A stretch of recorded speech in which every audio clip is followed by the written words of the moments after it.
os debates, e aí então eu não sei se... acho que... não sei se... Pode abrir a palavra, eles podem perguntar. Tá ok. Vamos abrir a palavra então para os participantes. Alguém gostaria de fazer alguma pergunta direcionado para algum palestrante ou para todos? Deixa eu dar um esquenta. Só um instantinho, vou passar aqui para a professora Iana. Então vai. Eu já vou passar aqui então para o primeiro.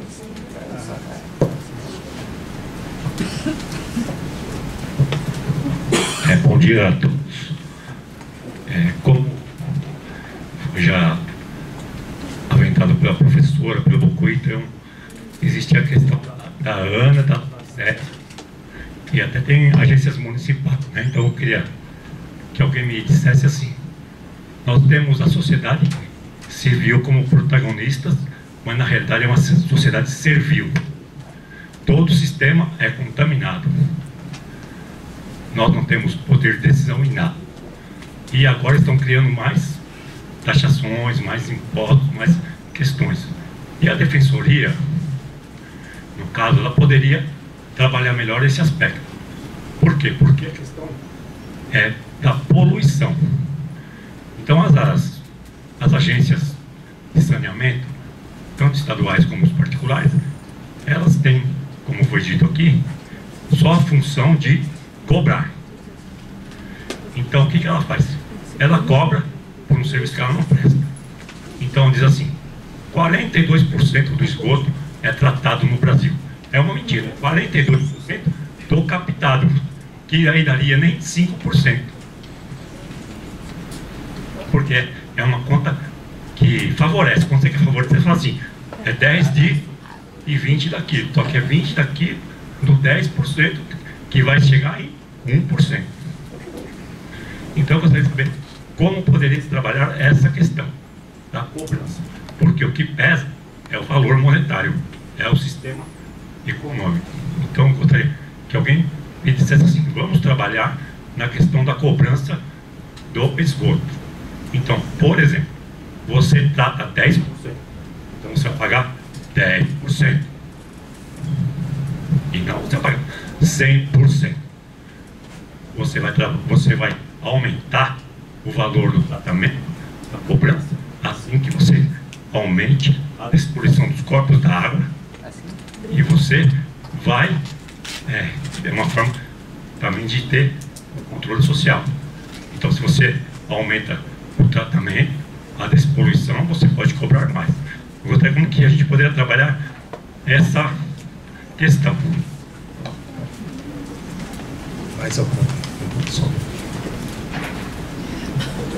Eu queria só completar o raciocínio do companheiro aqui, porque o que a gente, como sociedade civil, a gente tem uma atividade nesse sentido de cobrar, de perguntar, de querer participar, de querer resolver, e a gente cai no vazio, entendeu? Então, se é tão prioridade, então que a Defensoria Pública ou que o sistema judiciário possibilite que a gente possa realmente cobrar de quem é a responsabilidade, porque a Sabesp, que é a contratada da prefeitura, porque existe um contrato, ela tem obrigações e ela não responde por elas. E a gente já tentou muitas vezes chegar a fazer alguma ação nesse sentido, e a blindagem é enorme, enorme. Então, existe uma questão também política que é vinculada à questão econômica, porque a Sabesp é uma empresa privada de sociedade anônima, com ações, inclusive no exterior. Então qual é o objetivo de uma empresa dessa? E qual é a proteção que a gente tem? A proteção deveria estar aqui no nosso sistema judiciário, no nosso Ministério Público.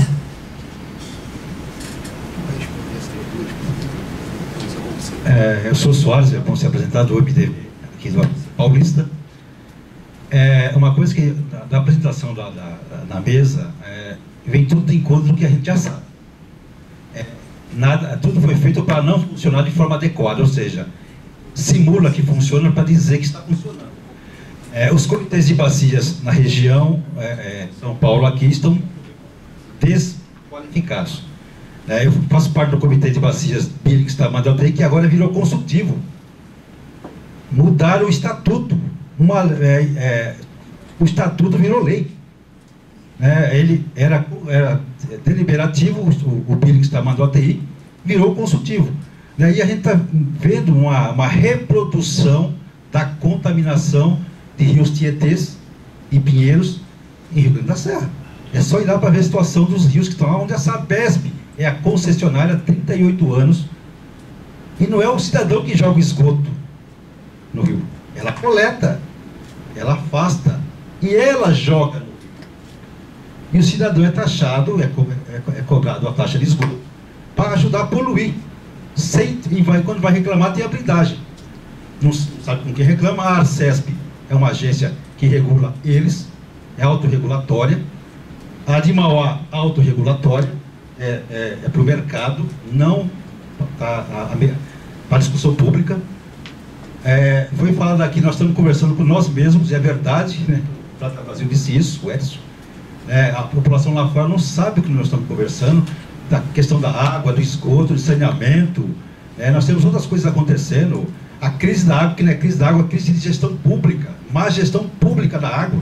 Já estava informado que teríamos uma crise em 2014, 2015, hídrica, na bacia do Alto Tietê. Em 2004 foi dito isso, por estudos pagos pela própria Sabesp, com a universidade, com recursos hídricos, dinheiro público gasto para produzir conhecimento para jogar fora. E agora está lá na região do ABC Paulista, um monte de tubo tirando água da bacia do Rio Grande para trazer para a bacia do Taiaçupeba, trazendo contaminante da Billings, transferindo para outra área que não tinha tanto contaminante, e a metrópole bebendo dessa mesma água que está lá na bacia do Billings. Movido por óleo diesel. Óleo diesel. Então, onde é que está o procedimento, o sistema? E garantir, né, que a água, enquanto direito fundamental, ela tem que estar na Constituição Federal. Se ela não estiver escrita na Constituição Federal enquanto um direito fundamental, não basta só onde fazer uma resolução. Tem que estar lá, dizendo lá na Constituição que é um direito fundamental, a quem tem acesso, e regulamentada. Porque a nossa Constituição também está sendo jogada fora, por falta de regulamentação. Haja aí a pessoal de moradia, regulamentou recentemente, saúde, educação. A nossa Constituição está aos pedaços. Então nós estamos assistindo um processo de crise, que é a crise humana já. Ela pôs uma bala no revólver e vai puxar o gatilho. Talvez a próxima geração vai morrer. Então eu quero saber isso. Da agência reguladora, das concessionárias, embora tenha os planos elaborados, plano corta e cola, todos eles, vou dizer que o de Rio Grande da Serra foi corte e cola de Ribeirão Pires, de Ribeirão Pires corte e cola de Tapecerica de Cadaçá, inclusive constava no plano de Ribeirão Pires que a cidade de Ribeirão Pires, de Tapecerica da Serra, tinha X habitantes. Você está falando de Ribeirão Pires. Você vê como é que o sistema funcionou. Nem o mapa de Ribeirão Pires tiraram de Rio Grande da Serra, puseram lá no mesmo mapa, aprovaram a lei. Agora vamos fazer revisão dos planos, porque precisa do dinheiro. Quem não fizer, não tem dinheiro. É sempre o cadafalso. Se vou no baú, tem verba, eu faço o plano. Se não tem, a lei 11.445 está aí desde 2007, sancionada, ninguém cumpriu. A gente está vendo a desmobilização geral, novas leis sendo feitas, o pagamento pelos da água de 2005, até hoje o Estado não implementou, de fato, está lá, não fizeram. Eu vou pedir licença um minutinho, só para a gente poder compor a mesa, porque o evento está sendo filmado, então se os palestrantes responderem das cadeiras, nós não teremos essa gravação. Então eu já abro de novo a palavra aqui, só vou chamar então a mesa o professor Iara, o professor Carlos Bocuí, o professor Juan Manuel Velascos e o professor Antônio. Não, quando eu pedi a palavra era para fazer como um esquenta de dizer dos objetivos desse seminário e das colocações de diferentes ângulos e todos se reunindo no enfoque da importância vital da água, né? Tanto dos termos culturais, que é um dos bens que nós temos, um dos serviços ecossistêmicos que promovem e sustentam esse patrimônio cultural riquíssimo, que não há substituto. Uma vez perdida uma parte da cultura, não há um substituto.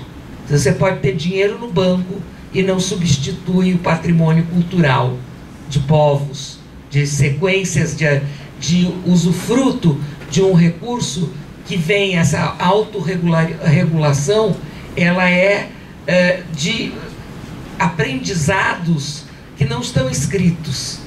Elas são um patrimônio da cultura, como o professor aqui acabou de apresentar num sumário belíssimo, né? Iconográfico. Mas as perguntas que foram feitas aqui dizem muito mais respeito à contribuição do Bocuí, a contribuição muito possivelmente do Juan, e de vocês próprios. Vocês talvez tenham que vir a compor a mesa para consolidar atenção, atendimento às perguntas feitas pela plenária. Un breve comentario, y es cuando les conté lo que nos había pasado en la ciudad de Buenos Aires con la privatización del agua, también estuve haciendo una propuesta metodológica, que es esta. Cuando cuestionamos el modelo de privatización, no solamente tenemos dos teorías, de un lado la teoría neoliberal y de otro lado la teoría ambientalista.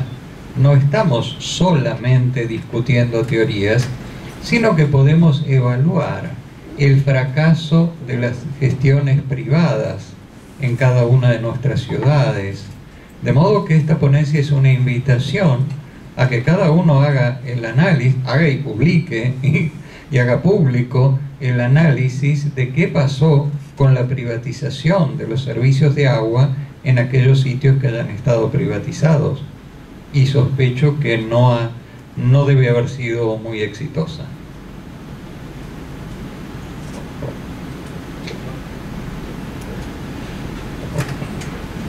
Bueno, compartiendo con lo que decía Antonio acá, ¿no? Lamentablemente ya tenemos experiencias de resultados de privatizaciones y de la visión mercantilista del agua, tanto de gestión pública como de gestión privada, ¿no? Las dos modalidades de gestión desde la misma visión, con resultados pésimos, malísimos en términos de los mismos objetivos que se planteaban resolver, que se planteaban alcanzar esas gestiones. Entonces, este intento de retorno a ciertas, a esos antiguos enfoques, ¿no? Enfoques que ya son del siglo pasado, pero hay hoy digamos, no solo en nuestros países, en todo el mundo, un intento muy fuerte de volver a esa misma visión que en nuestro continente, en nuestro subcontinente, se verificó en la década de los 90 principalmente. Y hoy está esa intención, y el foro del año que viene tiene precisamente esa voluntad, retornar a los mismos planteos que nuestros países atravesaron hace 20 años. Entonces, la propuesta del foro alternativo y de lo que Bocuí y el PROAM están impulsando, y a lo cual nosotros nos sumamos con mucho gusto, es aprovechar ese escenario que va a ser visto mundialmente, y donde los sectores que quieren convertir el agua en una mercancía en todo el mundo van a difundir y van a tratar de difundir su mensaje, aprovecharlo para difundir un mensaje diferente, y poder proponer y plantear otra visión, una visión contrapuesta, contradictoria, aprovechando esa oportunidad. Y allí tenemos que estar, haciendo cada uno de nuestros aportes, creo que esto que propone Antonio como metodología de evaluación de las experiencias de privatización es realmente un elemento clave a favor de los que proponemos esta visión alternativa a la visión neoliberal. Por eso creo que es muy importante que de acá a marzo podamos trabajar todos y hacer todos nuestros aportes para que ese documento contenga la mayor cantidad de consensos posibles alrededor de una visión que se contraponga a la visión oficial que va a tener el Foro Mundial del Agua, que es convocado por Naciones Unidas. Y ahí, bueno, obviamente, seguro que en cada una de nuestras posiciones habrá quienes puedan mejorarlas, complementarlas, corregirlas, pero bueno, este es un esfuerzo de mutua comprensión y de trabajo compartido y colectivo que debemos encarar todos juntos con la tolerancia que implica, ¿no? Porque construir desde la sociedad civil es mucho más difícil que construir de los sectores concentrados de la economía, digamos, ahí no hay mucha discusión, ¿no? Hoy desayunábamos con Antonio y decíamos, no, claro, entre nosotros por ahí tenemos diferencias, pero ¿para qué vamos a fijarnos en las diferencias que tenemos entre nosotros si nuestras diferencias con la Shell son mucho más profundas? Entonces, profundicemos las diferencias que tenemos con la Shell o con la empresa Suez o con tantos otros intereses concentrados que buscan aprovecharse injustamente del agua, ¿no? Bom, eu percebo que o pessoal do ABC continua batendo firme, né? Um caldeirão político ABC, e vocês têm toda uma experiência, ganharam corpo crítico. A região do ABC, pessoal ativista muito forte aqui no Brasil. Eu queria dizer o seguinte, que se a gente está criticando o modelo de economia, que é o business as usual, que é os negócios como sempre foram, em nenhum lugar do Brasil vai ser mais forte do que em São Paulo. Isso é o modelo, a cara do nosso governo também, né? É a cara da Sabesp, é a cara da Fiesp, é a cara das instituições que nós temos aqui. Ao mesmo tempo que a gente fala a locomotiva do Brasil é São Paulo, quer dizer, o grande PIB brasileiro é São Paulo, por outro lado nós vamos ter a maior força reacionária com relação a uma mudança desejável da economia. Eu queria me fixar, Soares, especificamente num ponto, que é gestão participativa. O que a gente assistiu ao longo dos últimos anos foi a falência dos comitês de bacia como elemento de controle social. Se a lei da Política Nacional de Recursos Hídricos, ela determina a gestão participativa, considera, sacraliza a Constituição Federal do Brasil também, eu acho que esse é o movimento que nós temos que implementar em São Paulo, no sentido de conseguir paridade da sociedade civil nos comitês de bacia, né? Não tripartite. Porque do jeito que é tripartite, na verdade, já existe um arranjo entre Estado e prefeituras e setor produtivo que você acaba tendo 70% do comitê na mão. Então isso acontece no Conselho Estadual do Meio Ambiente, no Conselho Nacional de Recursos Hídricos e nos comitês de bacia. Então aquilo que é tido como espaço de participação da sociedade civil, que a sociedade tem o direito de participar, de opinar, na verdade, hoje em São Paulo, e não é só em São Paulo, é um simulacro de gestão participativa que, na efetividade, não representa a sacralização do que seria controle social, gestão participativa, no sentido até constitucional, daquilo que está na Constituição brasileira. Mas não é só aqui. O Conselho Nacional do Meio Ambiente, do qual eu pertenço, nós somos 114 conselheiros do Conselho Nacional. Dos 114, 13 são ambientalistas, sendo 3 indicados pelo governo, ou seja, do movimento ambiental no CONAMA nós somos 10%, né? Dá para fazer um barulho, dá para fazer resistência, dá para apelar ao Ministério Público, tentar barrar retrocesso de normatização, porque o que mais aparece hoje é a nossa prática. Nós estamos hoje na trincheira, nós deixamos de avançar em boa normatização, para entrar na trincheira, para segurar o que nós conquistamos até hoje. É no Código Florestal, é na resolução sobre derramamento de petróleo, é na questão agora da água também retirada das estações de petróleo, né? E praticamente todas as áreas que a gente imaginar, poluição atmosférica, por exemplo, você vai ter um avanço do business as usual, da economia como ela é, sobre a normatização, fazendo pressão para desmontar.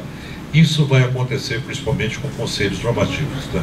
Então eu queria sugerir a vocês que a gente, se nós nos reuníssemos e passássemos a discutir uma sacudida nos comitês de bacia, que é um instrumento que nós temos disponível para a sociedade, e isso tem que ser usado, né? Senão a gente vai continuar reclamando, e na verdade o que aconteceu é que houve uma neutralização dos espaços de participação. Essa é a minha visão. Eu acho que São Paulo isso é pior do que em outros estados. Por exemplo, eu vejo o pessoal de Minas Gerais com uma possibilidade de atuação muito mais forte dos comitês de bacia do que aqui, né? Aqui está muito instrumentalizado pelo governo, que tem os interesses de que os seus planos não sejam atrapalhados, que não haja desgaste político. Isso acontece nas esferas, inclusive do judiciário. São Paulo passa por um processo hoje de neutralização muito forte no aspecto de controle social. Eu gostaria de agradecer a participação do pessoal do ABC. Quero dizer que também aproveitar que o doutor Rafael Galati já está aqui na plateia, já encaminhar a demanda. Brincando, mas assim, eu acho que a Defensoria Pública, ela aos poucos ela vem se abrindo para atuação na área ambiental, né? E de fato, se não existe um núcleo especializado ambiental na Defensoria Pública, é verdade também que o núcleo de direitos humanos, o núcleo de urbanismo e também o núcleo do consumidor, eles vêm se dedicando ao tratamento dessa questão também. E, assim, então, inclusive demandas como na linha do que o Bucuí colocou, da gestão participativa, eu mesmo já presenciei, já trabalhei em casos de demandas do próprio conselho gestor pela sua formação, pela implementação de suas decisões. Então essas demandas também chegam à Defensoria Pública, não só na questão material, mas também do ponto de vista formal, né? E realmente há um compromisso da Defensoria Pública na efetivação desse direito difuso, né? Eu acho que a legitimidade da Defensoria Pública para atuação nessa área, ela já foi reconhecida tanto legislativamente como pela decisão do Supremo Tribunal Federal, e junto com o reconhecimento dessa legitimidade vem também a responsabilidade da atuação da Defensoria nessa área, e sempre com o cuidado, e isso é a experiência que nós já adquirimos pela atuação nessa área, é de buscar uma atuação, vamos dizer assim, socioambiental, que seja uma atuação que concilie não só a questão ambiental, mas também a concretização de outros direitos, né? Como o direito à moradia, também o próprio saneamento, né? A alimentação, o núcleo de direitos humanos, por exemplo, que tem uma atuação forte em favor das pessoas, da população em situação de rua. Mesmo já conversamos que até para as pessoas em situação de rua, a água é até mais difícil de se obter do que a alimentação, né?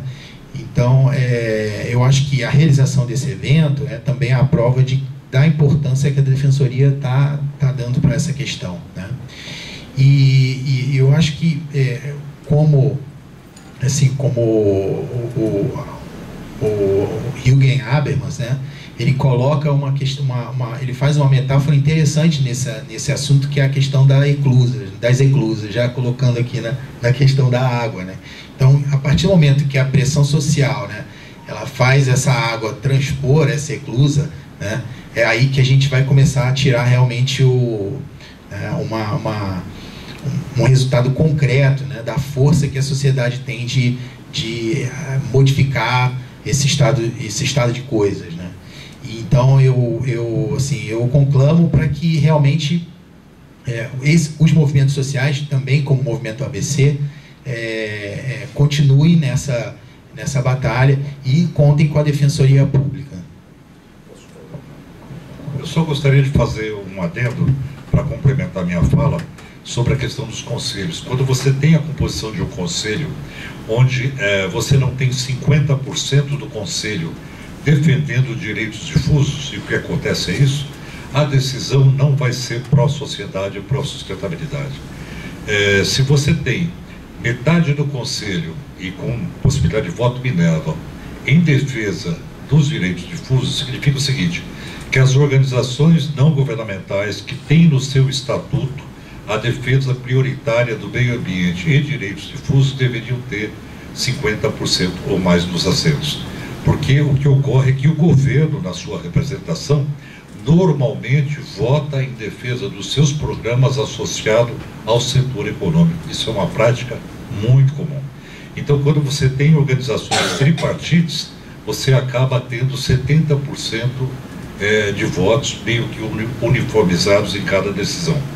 Então, se nós não sacralizarmos nos conselhos participativos representações sociais que tenham a prerrogativa de defesa dos interesses difusos em maioria, nunca a árvore ou os fungos, professora, que seja, ou tudo que necessita de vida nesse planeta, vai ter a maioria dos votos. Então a decisão vai ser sempre em função do mercado, em função dos programas de governo e não em função da proteção ambiental e da sociedade.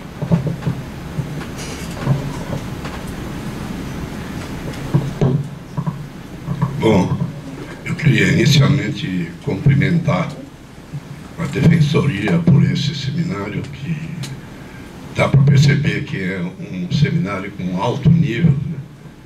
E eu acho extremamente importante para nós. Eu queria levantar uma questão que me preocupa, que é a qualidade da água que a população de São Paulo está consumindo.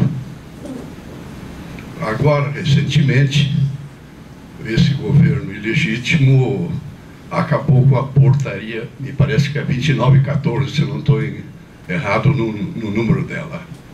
É uma portaria que foi elaborada e construída com uma discussão que levou meses, até anos, e o governo, numa canetada só, acaba com a portaria.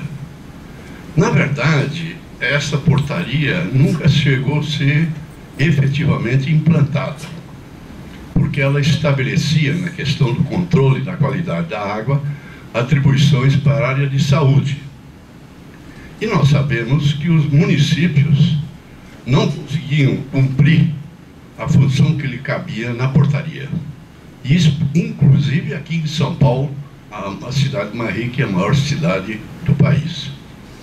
Ora, a Billings era considerada uma represa inapropriada para abastecimento, mas com a crise que teve mais recente, passou-se a usar a água da Billings, que ela é bombeada para Guarapiranga, e também é bombeada para o sistema Alto Tietê. Mas de uma situação emergencial, ela se transformou numa situação permanente.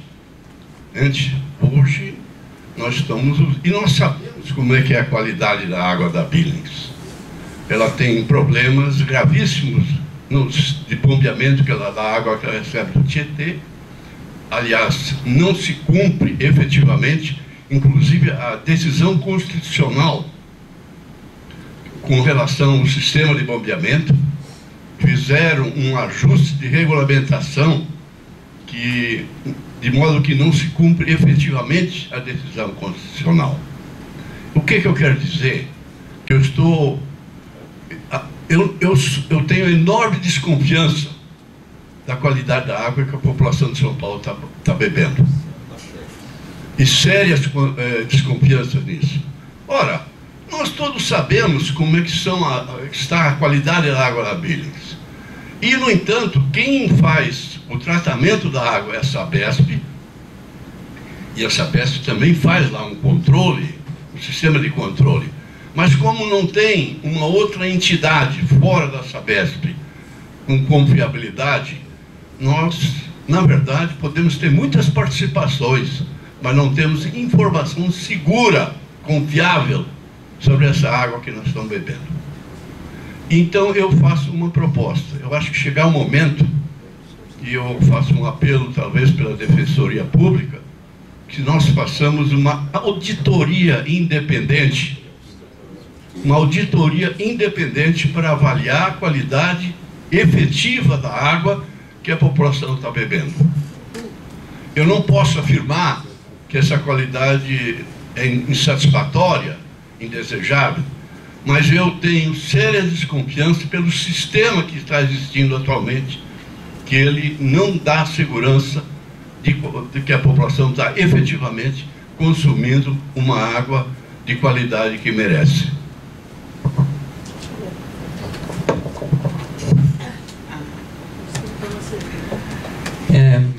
A mí me parece que tendríamos que discutir el mecanismo institucional de control de la calidad del agua, que es uno de los temas a debatir en la próxima jornada, en el mes de marzo. Yo creo que tendría que ser un organismo independiente que no dependa del municipio, de la prefectura o como sea, un organismo independiente, tal vez una universidad, que publique diariamente en la página web todas las cifras del análisis de agua. Todas las cifras, que las publique todos los días en la página web, porque lo que nosotros sabemos en Buenos Aires es que el agua es de una calidad un día y al día siguiente puede ser peor o mejor. Entonces, no alcanza un análisis alguna vez. Necesitamos un análisis continuo, sistemático y publicado. Y al mismo tiempo, una discusión social sobre qué parámetros analizar. Por ejemplo, en Argentina nunca se analizan los plaguicidas en agua de red. Y sabemos que hay, pero nunca se analizan. Entonces, ¿qué parámetros y qué umbrales? ¿Cuáles umbrales consideramos aceptables de tóxicos en el agua de red?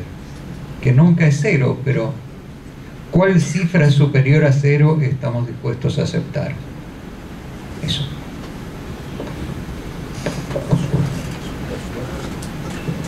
Eu queria concordar. Eu acho que o mecanismo de auditar todo o processo faz parte, na verdade, de um sistema de informação ambiental qualificado. Você tem que ter dados sobre qualidade do ar, que as pessoas possam saber que ar elas respiram. Você tem que ter dados sobre a qualidade da água, para saber que água você está tomando. Tem que ter dados sobre a qualidade do alimento, para saber que alimento você está consumindo. Tá? Isso é um direito do cidadão, é um direito. E o princípio de informação, o direito à informação, ele coloca exatamente isso. Agora, o que cabe à sociedade é tentar construir esse processo. Né? Eu queria só relatar, para complicar um pouco a situação, não para melhorar, relatar o que está acontecendo no âmbito do Ministério do Meio Ambiente e do Ministério da Saúde. Numa discussão em que nós estávamos contra a aplicação do lodo de esgoto na agricultura, ou seja, você pega o lodo de esgoto da estação de tratamento, leva para compostagem e coloca em solo brasileiro, os ambientalistas foram contra isso, por dois motivos. O primeiro, pela incapacidade de gestão de se instalar esse processo. Qual é o sistema de controle que a gente tem para garantir a qualidade do produto final? E a segunda questão é a questão dos fármacos. Os fármacos é uma situação complicadíssima que nós não estamos ainda nem sequer nos dando conta do problema. Por isso que eu digo, para colocar lenha na fogueira, que eu estou falando isso aqui. Ministério da Saúde e Ministério do Meio Ambiente fizeram uma reunião para começar a discutir uma metodologia para estudar a presença de fármacos na água que nós estamos tomando e quais as possíveis perspectivas de tratamento disso. Vou dar um exemplo. Se você tem numa cidade como São Paulo, você tem 20 milhões de habitantes, tudo que nós tomamos de medicamento, e o medicamento, o químico medicamento, ele é fabricado para provocar uma alteração ambiental. Ele é fabricado para isso. Não estou falando aqui de por exemplo, de Rivotril, que grande parte da população brasileira toma, não é? Que é um calmante em alto grau. Mas eu estou falando de qualquer tipo de medicamento, inclusive de hormônio feminino, que vem por conta de pílula anticoncepcional. Então, esse conjunto, esse universo de elementos químicos somados numa metrópole como São Paulo, que vão para carga poluidora de todas as formas, isso não é tratado nas estações de tratamento de esgoto. E não é tratado nas estações de captação de água. Quer dizer, nós estamos falando de alguma coisa que nós ainda nem sabemos. É preciso chegar a essa compreensão para saber que tecnologia nós vamos adotar para ter água segura, não é? Então, eu concordo que a gente tem que fazer estabelecer alguns parâmetros, estabelecer controle sobre esses parâmetros. Mas, de outro lado, nós vamos ter que avançar muito na pesquisa científica, e essa questão de fármacos é uma coisa que nem os europeus sabem o que fazer, nem os americanos sabem o que fazer, porque, na verdade, é um desafio bastante contemporâneo, né? E os estudos, nesse sentido, não são conclusivos. Então, nós vamos ter que provocar essa discussão técnica e aprofundar. O microfone está aí? Pode perguntar. Bom dia. Rosiane, eu vou fazer também algumas perguntas e algumas inquietudes, mas assim, eu vou tentar solicitar um encaminhamento também, né? Do que a gente viu, a gente sabe que a questão da água é importantíssima, água potável, o saneamento, e também é percebido por todos, e a gente vai em todos os eventos, a gente vê isso, que uma das coisas que a gente precisa estar discutindo é a questão da falta de integração dessas instituições públicas, né? Há uma série de legislações que se conflitam entre elas, e aí a sociedade civil realmente vai ficar, né, a ver navios, né? Então eu acho que essa assim, é uma coisa importante para a gente ter clareza disso, né? Eu ia falar uma outra coisa, mas pelo tempo eu vou pegar a questão da portaria. O que aconteceu com a portaria 29? Não existe mais, legalmente falando, a portaria 29/14. Por quê? Porque o Ministério da Saúde entendeu que ele tem um monte de portaria e ele pegou, consolidou várias portarias numa única portaria chamada Portaria Consolidada número 5. E a portaria 29/14, que era uma portaria 29/14 e que a sociedade civil reconhecia ela há anos, né, virou o anexo 20 da portaria consolidada do Ministério da Saúde, né? Acabou qualquer endereço de alguma questão. Você realmente fica fragilizada a sociedade civil quando numa canetada, como tu falaste, né, some uma legislação que a gente tem base e de discussão há alguns anos, né? É importante que a Defensoria trabalhe essa questão. Eu comecei a ler, eu sou engenheira, não sou advogada, mas me parece até uma coisa interessante, porque a portaria 29/14, que foi de 2011, diz que a cada 5 anos ela tinha que fazer revisão. Então, se a gente fosse ver, a turma tinha que começar de 2016, né? Para 2017 já está fazendo a revisão e publicar a nova portaria. Quando ela remete essa nova consolidada, que foi agora, ela fala 5 anos depois dessa consolidada. Já não é mais 2017, legalmente falando. Então, eu tenho um tempo aí para estar discutindo bastante. Eu acho que isso é muito complicado, né? Uma outra coisa, que foi do representante do Instituto Trata Brasil falando, muito complicado a gente fazer os dados de saúde relacionar com o saneamento. Isso é uma outra coisa que a gente tem que discutir. Internação com diarreia, realmente a criança está quase morrendo. Porque hoje, com diarreia, ninguém vai para o hospital. A mãezinha lá, é melhor ela nem levar a criança para o hospital. porque pode estar com diarreia, mais outra coisa que ela vai pegar. Então ela prefere tratar o filho dela em casa com relação à diarreia. E eu vou dar um exemplo concreto do Bororé. Eu tive a oportunidade de visitar o Bororé. O Bororé é uma área da Zona Sul que tem mais de 5 mil pessoas, não tem saneamento. Eu estou falando não tem saneamento da companhia de água, que no caso seria a Sabesp. Então as pessoas, claro, elas vão tomar água, né? Elas vão defecar. Toda essa questão, a gente tem que fazer isso, né? E as pessoas ali estão numa situação, e quando você conversa com a pessoa, diz assim mesmo, você tem diarreia e tal, ela diz que tem, ela tem coceira na pele, ela tem uma série de coisas, e esse dado não está registrado, não está notificado. Portanto, quando você vai lá na saúde e diz assim mesmo, cadê os dados de diarreia do Bororé? Não tem. Então não precisa de saneamento para Bororé, mais de 5 mil habitantes.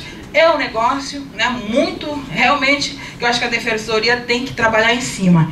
E eu acho que isso, se a gente trabalhar como doenças negligenciáveis do saneamento, a gente traz isso. Porque está negligenciável, sim, essa questão das doenças relacionadas ao saneamento. E a gente está falando das doenças que o Trata Brasil falou de diarreia.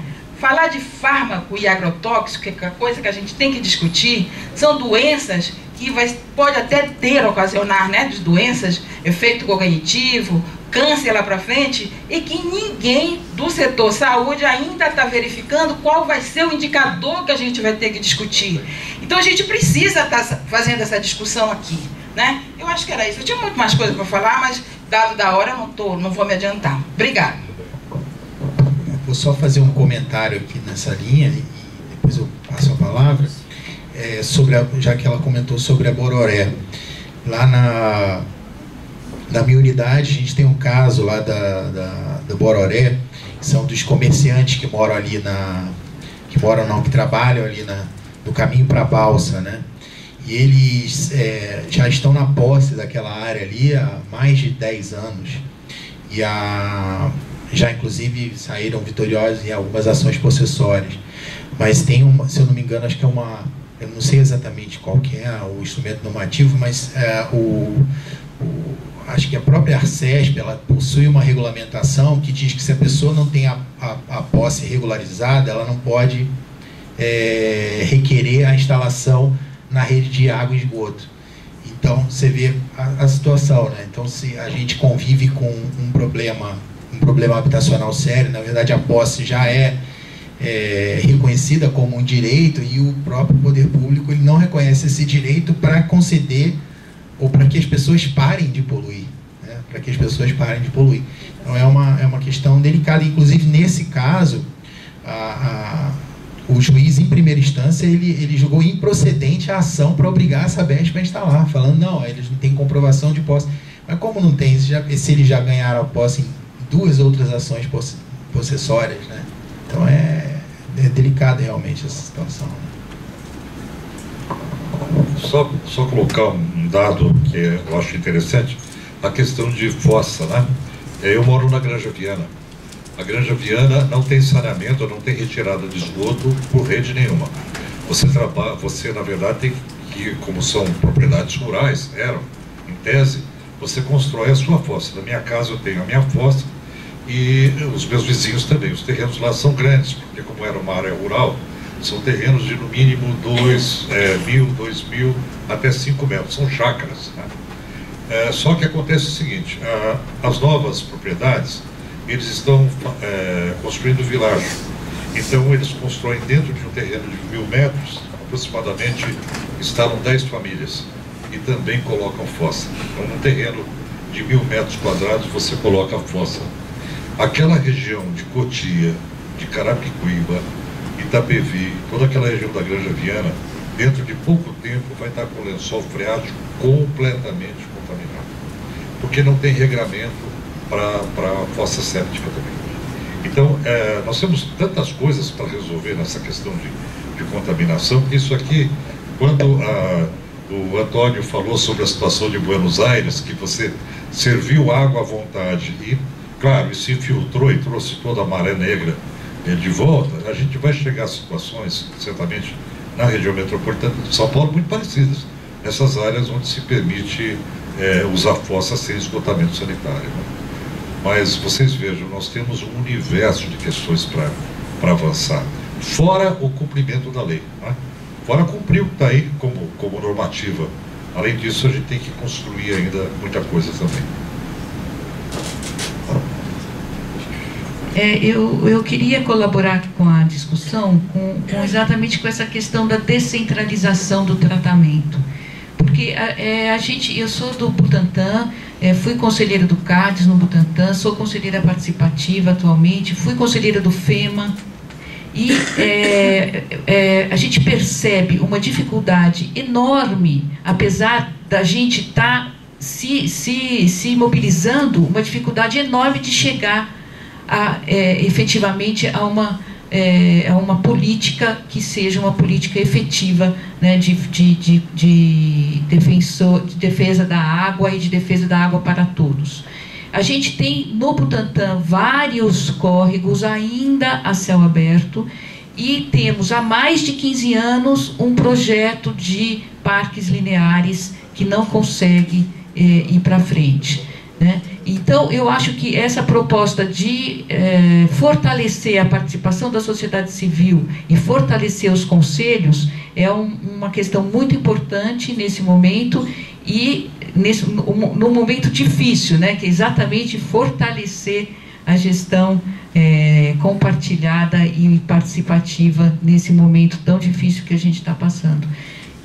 Eu queria chamar atenção a essa questão da descentralização em dois sentidos. A descentralização efetiva do tratamento, porque a gente já viu que a Sabesp, como empresa encarregada, não tem essa possibilidade de fazer, porque gasta um dinheiro imenso, é um dinheiro imenso que se gasta, levando para longe o esgoto, tanto que não consegue tratar. Então, existe um plano municipal, que existe uma meta de tratamento de 100% até 2024, e isso está completamente fora da... A gente os próprios técnicos da Sabesp sabem que isso é impossível.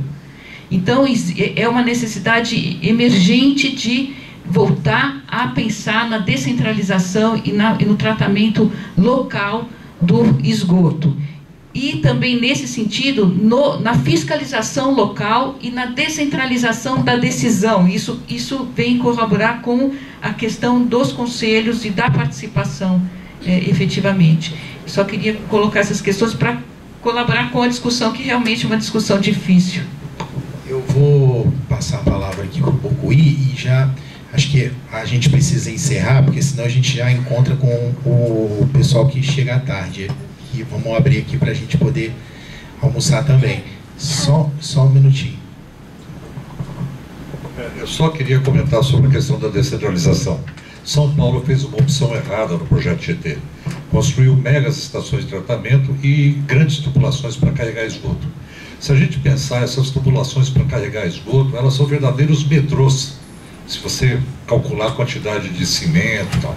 Com o tempo, o esgoto é corrosivo, ele vai corroendo o cimento. Então, precisa de uma manutenção bastante intensa. Os alemães adotam um sistema muito mais prático, porque é descentralizado, pequenas estações em bairros, etc., o que resolveria o problema, por exemplo, da região das áreas lindeiras da Billings, que você tem que construir elevatória, jogar o esgoto na rede, é caríssimo isso para manter, para construir, e isso é transposto a 37 quilômetros para tratamento, né? Isso é um absurdo. Além de você desconfigurar totalmente o lançamento do esgoto onde você capta a água.